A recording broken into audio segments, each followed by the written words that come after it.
Hey everyone, it's Grandmaster Ben Finegold with my daily video. Well, every game I show I'm white so far, so I try to find a game I beat somebody pretty reasonable with black.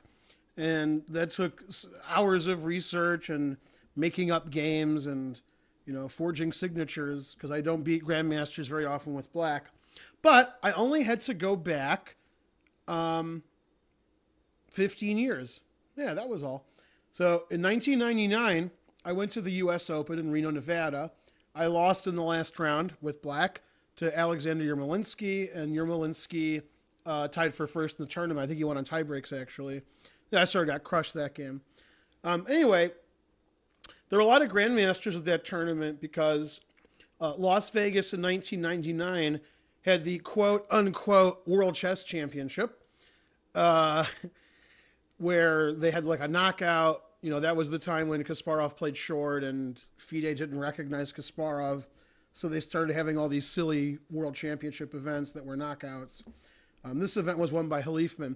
But since the tournament was in Vegas and grandmasters were getting knocked out all the time, some of them came to the U.S. Open in Reno and, after they got knocked out or took a half-point bye or two and tried their luck there.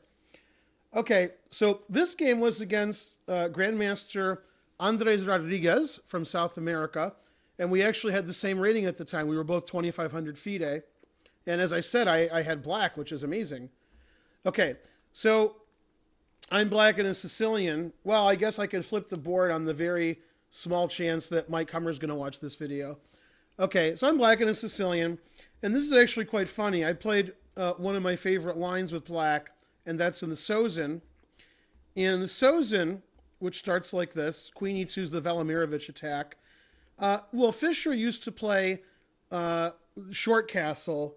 In fact, many people call this opening the Fischer Sozin because Fischer played it so often. But Fischer didn't castle queenside. Now, the popularization of castling queenside in the 60s and 70s was done by Grandmaster Velimirovich, and he would play Queen E2. Now, in a lot of Sicilians, we see the queen go to D2, but, to line up the queen and bishop. That's not really important here. What's more important is that black can't play knight G4 and harass this bishop. So that's why we play queen E2.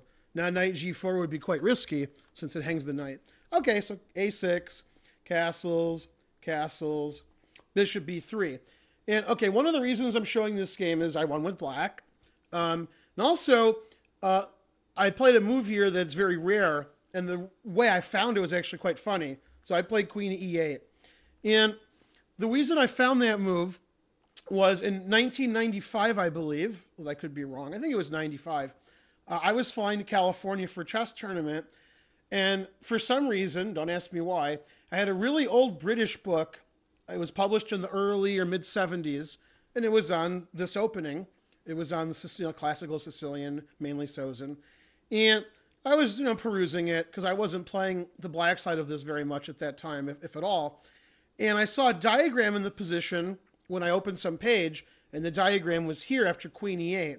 And I just assumed that the diagram was wrong. The queen was on D8, and it was black's turn to move. But in fact, the book was so old, it was written in descriptive. So it actually said Queen to King 1, and that actually was the move played. And I was curious, why would black play that move? And so I read, why this move was played and such. And then I started playing it. And I must say, I've won every game I've ever played with it in rated play. FIDE, USCF, something like 7-0 since I've read that book. Now, Queen to E8 does several things, or as the book called it, Queen to King 1. It gets the queen off of this file, which is important. It defends the knight, and that's why Queen C7 is a very popular move instead. And the reason you put the queen on E8 instead of C7 is in positions where white plays G4, G5, your knight moves away. And then they play Queen H5. Now your queens are lined up. And if you play a move like F5, they can't take on passant because the queen is hanging. And sometimes this stops white's attack on the king side. So the queen sometimes attacks the queen on H5. Sometimes it defends the knight on C6. And it definitely gets out of the way of the rook on D1. It's not better than Queen C7, but usually when I play it, my opponents are very confused. Okay, So my opponent played rook g1, which is the normal move. White wants to play g4, g5, and then maybe rook g3, rook h3, queen h5, and checkmate me. Knight to d7, getting ready for g4. G4, knight c5, king b1. And I've had this position at least 5 times. Some people play f4, some play g5, some play king b1. Okay, he played king b1, and I took. Now, it's funny, I've never had anybody take with the c-pawn, but actually that's probably the recommended way in most of these Sicilians, because then it's virtually impossible to attack the white king, because white will have, all these pawns in front of his king. There's 3 pawns here. It's hard to break through all of them. And white can use the c-file to his benefit sometimes. So c takes is a very interesting move, although I've never faced it any time I've taken that bishop. Okay, my opponent played a takes. That's reasonable. And I played b5. Okay, so I want to get my attack going. And he played f4. f4 is actually pretty unusual in this particular variation. Usually white doesn't need it. White plays g5 and attacks without the f-pawn, either by pushing his h-pawn all the way to h5 with the idea of g6, or just playing, like I said before, queen h5, rook g3, rook h3, and trying to double up on the h-file. So f4 is a little slow, but okay, it looks pretty scary. Bishop to d7, developing my last minor piece. g5, b4. Now, I think the next move my opponent made is a little mistake, but maybe it's okay. Knight a2 is safe, and then I would play a5, and I would, continue my attack. And the knight's pretty silly on a2. So my opponent was sort of sacrificed a pawn. He played knight a4. And I thought when I played bishop d7, he probably wasn't going to do that, because I can take all that stuff. And I realized in this position, when I played e5, if I play sort of the quote-unquote normal bishop takes a4 and take a pawn, I'm a pawn ahead, I was very afraid of the move bishop f6. Okay, this threatens my bishop on e7.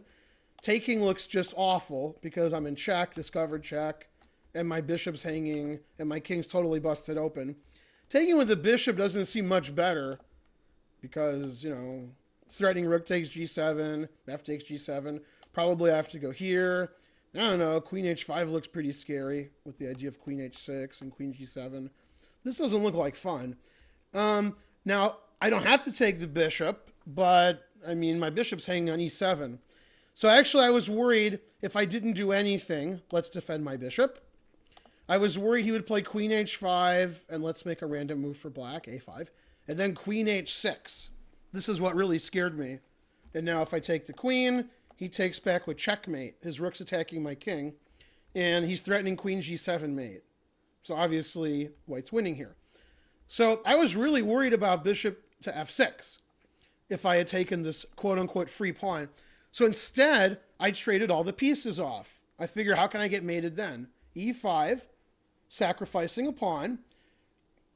And now I play bishop c5, not only attacking his rook on g1, but also attacking his bishop on e5. So I figured he had to play bishop d4, and he did. And now I'm not going to get checkmated. Material is equal. And I felt my king was safer than his. I have 3 pawns in front of my king. He only has 2 in front of his. And I have the half-open a-file. I can put pressure on c2. I thought this was fine for black. Okay, and I still think it's okay for black. My opponent played e5. And now I had a really dumb idea. My dumb idea was the further he pushed his pawn, the weaker it would get. So instead of preventing e6 with some normal move, queen c6, rook e8, I decided, e6 doesn't matter. I played a5, and he played e6, and I was like, that was dumb. And I played queen c6. I thought he would take on f7, and he played e7. And now I was like, maybe that pawn's actually stronger than it is weak. And I played rook e8, of course. And when I played the moves a5 and queen c6, the last 2 moves, I just figured I'd pick that pawn up. Okay, he played rook e1. I realized I was in trouble now, so I played b3. He took, and I gave him a check. And now he made a horrible blunder. If he just moves his king, he has the advantage, but he played queen e4. Do you see the winning move for black? It's a terrible blunder for him. Rook takes e7, and he resigns. If queen takes queen, rook takes rook check, and I take his queen back winning. So here white resigned. That's the end of the video.